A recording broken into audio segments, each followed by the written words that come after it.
average young person today, let's just take, and I'm not trying to pick on millennials, Come but on, if you're pick 23, on 24 years old, yeah, you've spent so many minutes on a cell phone talking or speaking to people. or texting. Compare that, no, but compare the verbal communication to somebody who's 32 to somebody who's 42. 32 and 42 have double, triple, quadruple the amount of talk time. If I had a meter over my head that said how many minutes I spent talking to another human being, an average 22 or 23-year-old have a fraction of past generations. My sister and I are 10 years apart, exactly. Right. And she wants to text and Snapchat and communicate all through these apps. And I want to talk on the phone. Yep. I want to call her. Well, the thing is, customers today are texting, they are communicating via technology. However, they are also still talking.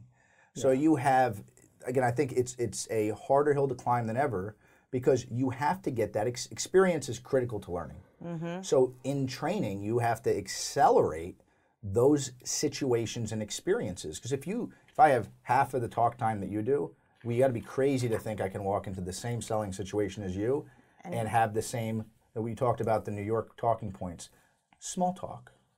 Not just traditional product knowledge and not the traditional sales pitch, but being able to have life experience to pull from to have a conversation. So tell us about that story. We were talking yesterday and you were talking about how you showed us a game on New York and we started thinking, okay, so why does this even matter? Yep.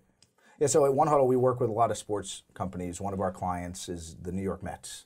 And one of the things we've talked about is we spend so much time in training focusing on how we talk about our product, which we should. But the hardest part today to train is not what you say when we're sitting in the seats and I say, hey, Jen, hey, Jeff, what do you think? And I start talking about the product. The hardest part is what I say to you when we're in the elevator going from the first level to the third level. How do we just have a off-the-cuff conversation? Or how about getting us to the elevator? Right. Those in-between moments, and I haven't seen a lot of formal training that I've come across, and you've seen a lot as well, that has training on that type of information. So in our games, one of the most powerful games we build, we have games on the city of New York. So if I'm a sales rep selling in New York City, I need to know the way the subway system works.